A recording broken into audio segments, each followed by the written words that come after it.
সুনেত্রা ঘটকের লেখা কবিতা, রচনায় রবীন্দ্রনাথ। সাবানের ঠান্ডা গন্ধ, অবিরাম জল পড়ার শব্দ, আর স্নান করতে করতে আমার মায়ের খোলা গলায় নিজের মনে গেয়ে যাওয়া রবীন্দ্রসঙ্গীত। আমার কাছে রবীন্দ্রনাথ মানে এই সব। আমার কাছে রবীন্দ্রনাথ মানে 25শে বৈশাখের আনন্দ উৎসব নয়, 22শে শ্রাবণের ব্যথা নয়, জোড়াসাঁকোর ঠাকুরবাড়ি কিংবা বোলপুরের বিশ্বভারতী। আমি আর কোথাও কোথাও তাকে তেমন করে পাই না, যেমন পাই আমার মায়ের খোলা গলার গানে। তবে তাও যেমন তেমন কিংবা যখন তখন নয়। সন্ধ্যায় অন্ধকার ঘনিয়ে আসা শেষ বিকেলে মা যখন অফিস থেকে ফিরে স্নানঘরে শুদ্ধ হতে যান, তখন। আমার মা কখনো গান শেখেননি। কেন শেখেননি? এমন গলা। মা বলেন, রবি ঠাকুরের গান তো তানের নয়, প্রাণের। আসলেই তার মুখেই এমন কথা মানায়। আর শেখার দরকার কি? এ কথা বলেন আমার বাবা। মা যখন কলঘরে তার প্রাণের গান গাইতে থাকেন, তখন জলের ঝিরিঝিরি শব্দগুলো যেন সহস্র বীণা হয়ে গানের কথাগুলোকে সুরের সঙ্গে একাকার করে দিয়ে আমার শরীরে ঢুকে যায়।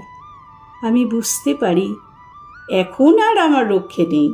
আমি এখন আর কিছুই করতে পারবো না, শুধুই শুনে যাওয়া ছাড়া। তাই মা স্নানঘরের দরজা বন্ধ করলেই আমি বাইরে থেকে কান পাতি। আমি কিন্তু সব শব্দের অর্থ বুঝি না। সেদিন মা গাইছিল, যা হারিয়ে যায় তা আগলে বসে রইব কত আর পারিনে রাত জাগতে হে নাথ, ভাবতে অনিবার। এই অনিবার শব্দের অর্থে এসে আমি হোঁচট খেয়েছিলাম। আর আমার মারও বোধহয় সবগুলো কথা জানা না থাকায় ঘুরে ফিরে ওই দুটো লাইন গাইছিল। ফলে অর্থ বুঝতে না পারার যন্ত্রণায় আমি ছটফট করছিলাম। মাকে জিজ্ঞাসা করতেই মা বলল, এবার তোমার ক্লাস 6 হলো, সব শব্দের অর্থ জানতে চাইবে না, নিজে নিজে আবিষ্কার করো, ভাবো, আরও ভাবো। আমি ভাবতেই থাকি, কুলকিনারা পাই না। মা বলে, সত্যিই তুমি ভাবছো? একটুও না থেমে আমি বলি, সত্যিই ভাবছি মা, ননস্টপ। মা বলে, ননস্টপ ভাবতে পারছো আর ভাবতে অনিবার এত কঠিন হলো বোঝার পক্ষে? আসলে স্কুলে অনেক উঁচু ক্লাসে এসে আমরা বাংলা পড়তে শুরু করি, তাই শক্ত কথায় এসে বারবার মুখ থুবড়ে পড়তে হয়। কিন্তু রবীন্দ্রনাথ আর আমার মার গান, আমার মায়ের গান আর রবীন্দ্রনাথ, এই দুইয়ে মিলে আমার স্টকে এখন অনেক বাংলা শব্দ। সেই অর্থে রবীন্দ্রনাথ কিন্তু আমার মাস্টার মশাই, এমনকি আমার ডিকশনারিও। রবীন্দ্রনাথ, রবীন্দ্রনাথ, রবীন্দ্রনাথ আমার কাছে অনেক কিছু। আমার মার একটা প্রিয় গান, কাঁদালে তুমি মোরে ভালোবাসারই ঘায়ে, নিবিড় বেদনাতে পুলক লাগে গায়ে, তোমারও অভিসারে যাব অগম পারে। দু একদিন পরে পরে মার মুখে গানটা শুনতে শুনতে এই গানটা যে আমার এমন আপনার হয়ে গেছে, এর যে আলাদা কোনো মানে থাকতে পারে, তাই আমার মাথায় আসেনি কখনো। মার কাছেও জানতে চাইনি। কিন্তু সেদিন, যেদিন বিকেল হতে না হতেই অন্ধকার ঘনিয়ে এলো, আমাদের একরত্তি বাগানের ভেজা ভেজা কচি কচি গাছগুলো বাতাসে উথাল পাথাল হতে থাকলো, আমার হঠাৎই মনে এলো, নিবিড় বেদনাতে পুলক লাগে গায়ে, এই কলিটি।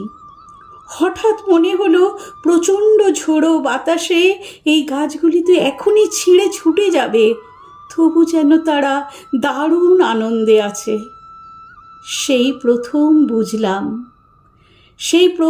বুঝলাম কান্নার সঙ্গে ভালোবাসার একটা নিকট সম্পর্ক আছে। গভীর দুঃখের সাথে যেমন আনন্দে। গাছেদের ভালো লাগা, চারপাশের প্রাকৃতিক উল্লাস আর আমার বুঝতে পারার ভালো লাগায় আমি কতক্ষণ বুঁদ হয়ে জানালার পাশে দাঁড়িয়েছিলাম জানি না। জলের ছাঁট থেকে ঘরদোর বাঁচাতে কখন যে মা জানালা বন্ধ করা শুরু করেছে টের পাইনি। টের পেতেই জানতে চাইলাম, মা, ও মা, মা গো, অভিসার মানে কি? মা বলল, অভিসার? অভিসার আবার কোথায় পেলে? কেন, তোমার গানে? আমার গানে অভিসার? ও, তোমারও অভিসারে যাব অগম পারে? হ্যাঁ, ওখান থেকেই। মা বলল, অভিসার মানে যাওয়া। অভিসার মানে যাওয়া, কিন্তু যাওয়া ততটা নয় যতটা যেতে চাওয়া। বলেই মা ঘর গেরস্থালি গোছাতে গোছাতে কোথায় যে উধাও হলো। গমন মানে যদি যাওয়া হয়, তাহলে অগম মানে যেখানে যাওয়া যায় না। এই অগম শব্দটার মানে বুঝতেই অভিসারে যেতে চাওয়া আর যেতে পারা আমার কাছে পরিষ্কার হয়ে গেল। বুঝলাম কেন পরাণে বাজে বাঁশি, কেনই বা নয়নে বহে ধারা। আরও বুঝলাম দুঃখেরও মাধুরী মানে ভালো লাগা দুঃখ। আরও বুঝলাম সব কেড়ে নিয়েও কেউ কিছুতেই ছাড়ে না, আবার যার কেড়ে নেওয়া হলো তার মনও সরে না যেতে। দরজার ছিটকিনি খুলে বাগানে নামতেই গাছেদের মতোই অবস্থা হলো আমার। সকলে নিবে কেড়ে, দিবে না তবু ছেড়ে, মন সরে না যেতে, ফেলিলে এ কি দায়ে। ভিজতে ভিজতে বুঝতে পারলাম এই কথার আসল মানেটুকু। ঝড়ো ঝড়ো বৃষ্টির অবিরাম ধারায় ভিজতে ভিজতে আমি মার মতোই খোলা গলায় গাইতে লাগলাম, তোমারও অভিসারে যাব অগম পারে, চলিতে পথে পথে বাজুক ব্যথা পায়।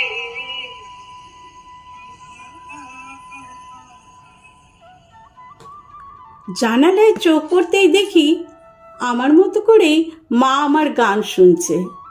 চোখাচোখি হতেই বলল, ঢের হয়েছে, উঠে এসো এবার।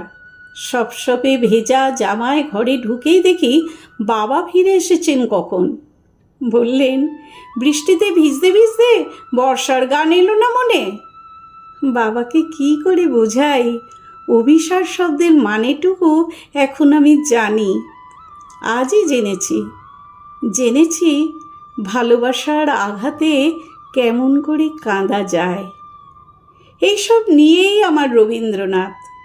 আমার রবীন্দ্রনাথকে আমি এইভাবেই মেঘলা আকাশে, বাদল বাতাসে, মার স্নানের শব্দে, সাবানের গন্ধে, বিকেলের মরে যাওয়া আলো অন্ধকারে বারবার পেতে চাই। বছরের পর বছর, প্রতি বছর, যত দিন যাবে।